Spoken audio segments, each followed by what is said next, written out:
అందుకే సనాతన ధర్మమునందు ఒక గొప్పతనం ఉంది. అతిథి రూపంలో వచ్చేవాడు పరమేశ్వరుడే వస్తాడు.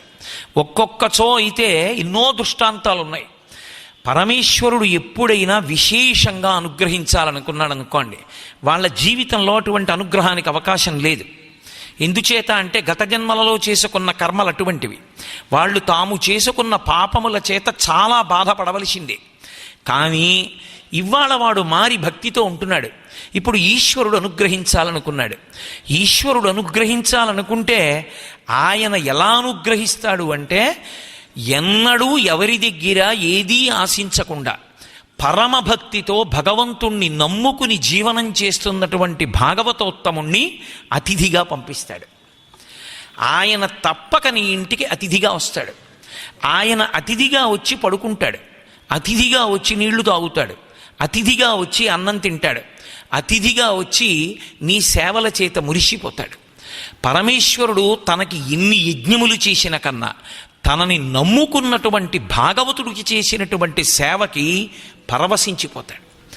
నాకు మీరు ఉపకారం చేసిన కన్నా అర్భకుడైనటువంటి నా మనవడికి చేశారనుకోండి, ఏదో నా మనవడికి ఉపకారం చేశారు, మీకు నేను అంతవరకు అక్కర్లేదు, ఒక ఉదాహరణ చెప్తే మీరు పట్టుకుంటారు. నేను పెద్ద అధికారిని అనుకోండి, ఏదో మీకు విశాఖపట్నం బదిలీ కావాలి, ఏ ఏజెన్సీ ప్రాంతం నుంచో, మిరిసిపోతున్న ఎర్రటి కమలాపళ్ళు పట్టుకుని వచ్చారు మా ఇంటికి. లోపల తలకాయ దూకుంటున్నాను నేను, నీది బోడిగుండు కదా అనకండి, ఏదో ఉదాహరణ, ఏదో తలకాయ దూకుంటున్నాను. మీరు కూర్చున్నారు బయట.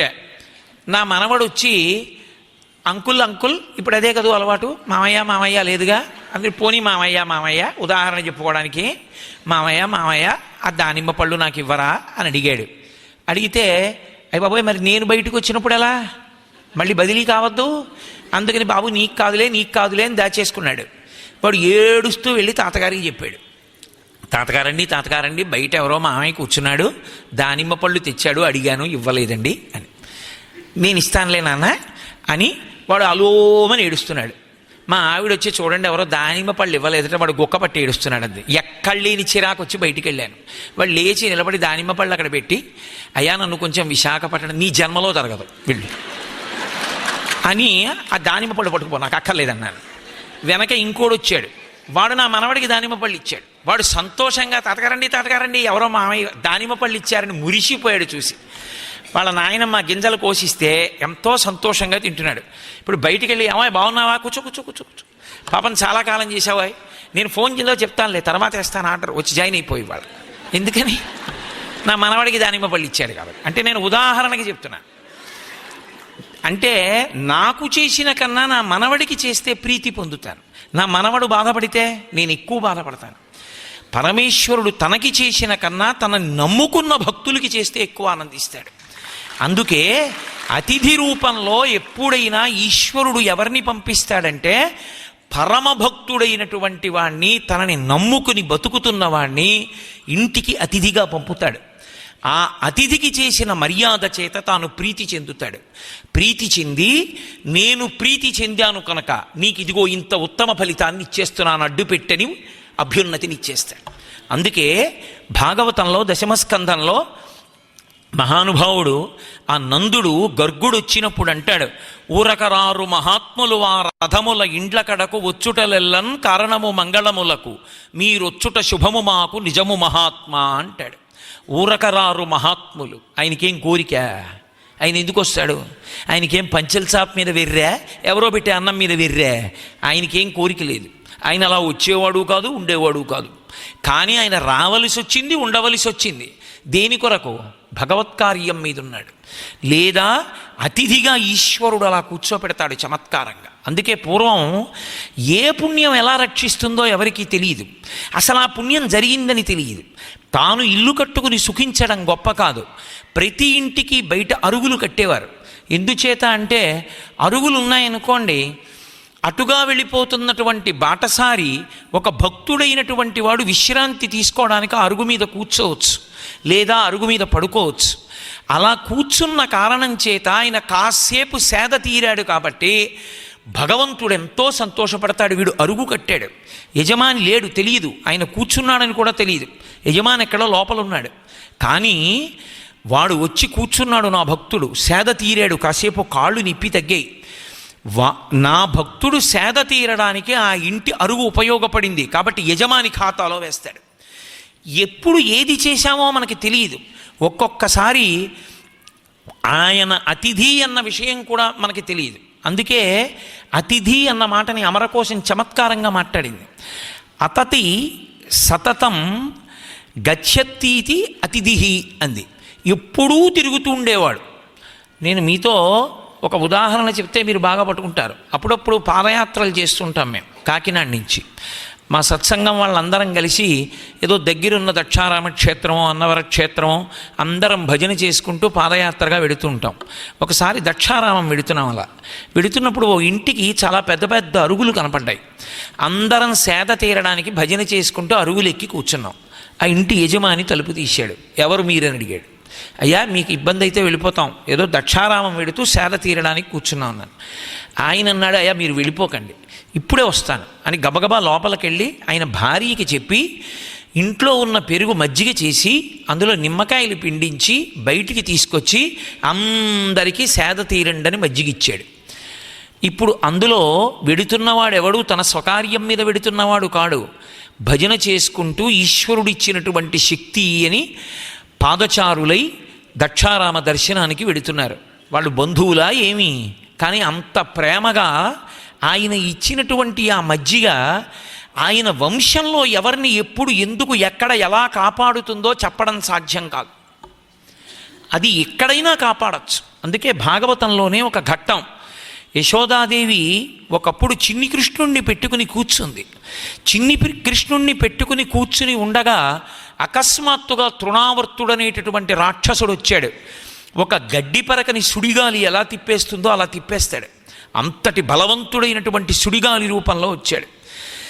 ఎందుకో కృష్ణుడు బరువనిపించి పక్కన పెట్టింది యశోదాదేవి. ఒక్కసారి వచ్చాడు. వచ్చి సుడియరుగని హరిసుడివడ సుడిగాలి తెరంగు రక్కసుడు విసిరిడియా సుడిగాలి ధూళి కన్నుల సుడివడ గోపకులు బెగడి సుడివడి రధిపా అన్నారు పోతన గారు. ఆ ధూళి కళ్ళల్లో పడితే ఎవరికి కళ్ళు కనపడలేదు. ఒక్కసారి గిర్ర గిర్ర గిర్ర గిర్ర తిరుగుతూ చిన్ని కృష్ణుడిని కూడా ఎత్తుకుని పైకి పట్టుకుపోయాడు. అడ్డంగా వెళ్ళిపోతూ నిలువుగా పైకి పట్టుకుపోయాడు. కృష్ణుడు కనపడలేదు. కళ్ళు తుడుచుకుని యశోద లేచింది. సుడిగాలి ఎటెళ్ళిందో అటు పరిగెత్తింది పాపం గుండెలు బాదుకుంటూ. ఇక్కడ పెట్టి తింతనయుడిక్కడ నాడుచునుండె గాలి తానెక్కడ నుండి వచ్చే శిశువెక్కడి మార్గము పట్టిపో ఎనేడెక్కడ చొత్తునంచు అసితేక్షణ క్రేపు తెరంగు ఖిన్నయ్యై ప్రొక్కుచువాలు గోవు క్రియ భూస్థలివాలె దురంత చింతయ్యై. దూడ వెంట ఆవు పరిగెత్తినట్టుగా కృష్ణుడి కోసమని పరిగెత్తి పరిగెత్తి పరిగెత్తి వెడుతూ నేల మీద పడిపోయి ఏడుస్తోంది. కృష్ణా నిన్ను ఆ సుడిగాలు ఎత్తుకుపోయింది, ఏమైపోతావో అని. అమ్మ తన గురించి ఏడుస్తోంది. తనని తాను అమ్మకి దక్కించుకోవాలని కృష్ణ పరమాత్మ ఏదో భయపడిపోయినటువంటి పిల్లాళ్ళ ఆ తృణావర్తుడనేటటువంటి రాక్షసుడి మెడ చేత్తో గట్టిగా పట్టుకుని బిగించాడు. వాడికి ఊపిరాడలేదు. హరికర తలమున ఆ ఎప్పుడైతే గట్టిగా పట్టుకున్నాడో ఆయనకి ఆ ఊపిరాడక ఒక్కసారి త్రిపురాంతకుడైనటువంటి పరమశివుడు వేసినటువంటి బాణానికి త్రిపురాసురుడు ఎలా పడిపోయారో అలా నేల మీద పడిపోయి రాళ్ల మీద పడి శరీరం ముక్కలైపోయింది. కృష్ణుడు ఆ పడిపోయినటువంటి శరీరం మీద పడి ఆడుకుంటున్నాడు. యశోద పరిగెత్తుకొచ్చి ఆ పిల్లవాడిని తీసి ఎత్తుకుంది. ఎత్తుకుని ఒక మాట చెప్పింది.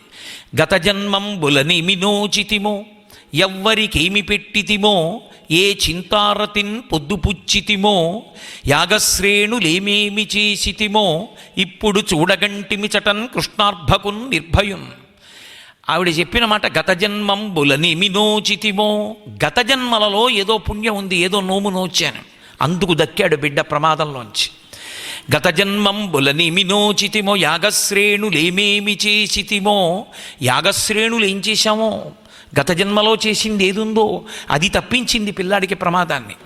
ఈశ్వరుడు ఏడవాలా వద్దా వీడు అని ఆలోచించినప్పుడు ఆ పుణ్యాన్ని దృష్టిలో పెట్టుకుని తప్పిస్తాడు. యాగశ్రేణులేమేమి చేసితిమో ఎవ్వరికి ఏమి పెట్టితిమో ఏ చింతారతిన్ పొద్దుపుచ్చితిమో సత్యంబులనేమి పల్కితిమో ఏ సిద్ధాశ్రమమునం తొక్కితిమో ఇప్పుడు చూడగంటిమి చటన్ కృష్ణార్భకున్ నిర్భయున్. ఎవ్వరికేమి పెట్టితిమో అది. ఎవరికి ఏం పెట్టావో. అతిథి రూపంలో వచ్చినవాడు అన్ని వేళలా సామాన్యుడు ఉండడు. అతిథి కిల పూజార్హ ప్రకృతోపి విజానత అంటారు సుందరకాండలో వాల్మీకి మహర్షి. ఏమీ చేతకానివాడు, ఏమీ తెలియనటువంటి వాడు ఇంటికి అతిథిగా వచ్చినా పరమేశ్వర స్వరూపుడే. అయినప్పుడు ప్రాజ్ఞుడు, శాస్త్రం చదువుకున్నటువంటి వాడు, పరమ భాగవతోత్తముడైనటువంటి వాడు, పాత్రత కలిగిన వాడు ఇంటి ముందుకొచ్చి నిలబడి ఆయన చేతిలో ఏదైనా పెట్టడం అంటే జన్మ జన్మాంతర సుకృతం ఉంటే తప్ప నీకు అటువంటి అతిథి దొరుకుతాడా? దొరకడు. అదృష్టం పడితే అటువంటి అతిథి ఇంటికి వస్తాడు. కాబట్టి లేకపోతే ఎందుకు వస్తాడు? అసలు నీ దగ్గర ఎందుకు చేయి జాపుతాడు? నీ దగ్గర ఎందుకు స్వీకరిస్తాడు? ఆయన స్వీకరించడం. అటువంటి మహాత్ములు ఇంట్లోకి అడుగు పెట్టడం చాలు. కాబట్టి ఒక్కొక్కరి చేతిలో పెట్టినది అంత అదృష్టం అవుతుంది. శంకర భగవత్పాదుల యొక్క జీవితంలో ప్రథమ రచన కనకధారాస్తవం.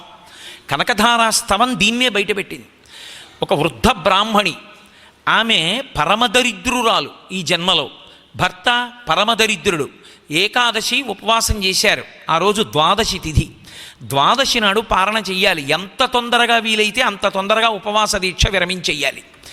సూర్యోదయం అవగానే అన్నం తినేయచ్చు ద్వాదశి నాడు, తప్పులేదు. కానీ ఉసిరికాయ మాత్రం తినాలి తప్పకుండా. ఉసిరికాయ పచ్చడి తినకుండా ద్వాదశి ఏకాదశి ఉపవాసాన్ని విరమణం చేయకూడదు. అందుకుని ఆయన తెచ్చి ఓ ఉసిరికాయ ఉంచాడు. ఒకవేళ అన్నం దొరకకపోతే ఉసిరికాయ తిందామని. ఆ ఉసిరికాయ ఉంది. శంకరాచార్యుల వారు వచ్చారు. బ్రహ్మచారిగా ఉన్నారు, అప్పటికి వేదం చదువుకుంటున్నారు. శంకర భగవత్పాదులు వచ్చి బ్రహ్మచారి కనుక భవతి భిక్షాం దేహి అన్నారు. అసలు గృహస్థాశ్రమ ధర్మం ఏమిటి? ఒక బ్రహ్మచారి, ఒక సన్యాసి, వీళ్ళిద్దరూ వచ్చి భవతి భిక్షాం దేహి అంటే తప్పకుండా రక్షించాలి, వాళ్ళకి అన్నం పెట్టాలి. కాబట్టి ఇప్పుడు ఎదురుగుండా వచ్చినవాడు బ్రహ్మచారి, అందులో సామాన్యుడా శంకర భగవత్పాదులు, మహాతేజోవంతమైనటువంటి పిల్లవాడు. అటువంటి పిల్లవాడిని కాపాడద్దు, ఆ పిల్లవాడికి భిక్ష పెట్టద్దు. అందుకని ఆ బ్రాహ్మణి గబగబా లోపలికి పరిగెత్తింది. ఏముంది? ఇల్లంతా వెతికింది, ఏం లేదు. ఆమె ఆర్తిని చూస్తున్నారు శంకరాచార్యుల వారు. శంకరాచార్యుల వారికి ఒక్కరికే ఓ గొప్పతనం ఉంది. సన్యాసానికి పూర్వము ఆయన పేరు శంకర, సన్యాసం స్వీకరించాక శంకర. సాధారణంగా తల్లిదండ్రులు పెట్టిన పేరు మారిపోతుంది, ఒక్క శంకరులకే మారలేదు. ఎందుకంటే ఆయన శంకరులు కనుక, లోకానికి శుభంకరుడు కనుక. చూశారు శంకరాచార్యుల వారు. ఓ పాపం ఇంత ఆర్తితో ఉంది, పెట్టాలనుంది కానీ పెట్టడానికి ఏం లేదు. లక్ష్మీదేవిని ప్రార్థించారు. అమ్మా ఆవిడ్ని అనుగ్రహించమ్మా అని అడిగారు. వందే వందారు మందారం ఇందిరానంద కందలం అమందానంద సందోహ బంధురం సింధురాననం అంగం హరేహ పులకభూషణమశ్రయంతి భృంగంగనేవ ముకుళాభరణంతమాలం అంగీకృతాఖిల విభూతి రపాంగలీలా మాంగల్యదాస్తు మమ మంగళదేవతాయా ముగ్ధా ముహుర్విదదతి వదనే మురారే ప్రేమత్రపా ప్రణిహితాని గతాగతాని. అబ్బో, బాలశంకరుల నోటి వెంట అసలు ఎలా పడ్డా ఈ శ్లోకాలనిపిస్తుంది. ముగ్ధా ముహుర్విదదతి వదనే మురారే ప్రేమత్రపా ప్రణిహితాని గతాగతాని మాలాదృశోర్మధుకరీవ మహోత్పలేయ సామే శ్రియం దిశతు సాగర సంభవాయా అన్నారు. ముగ్ధా అంటే ఇంకా పూర్తిగా పరిపక్వతకొచ్చి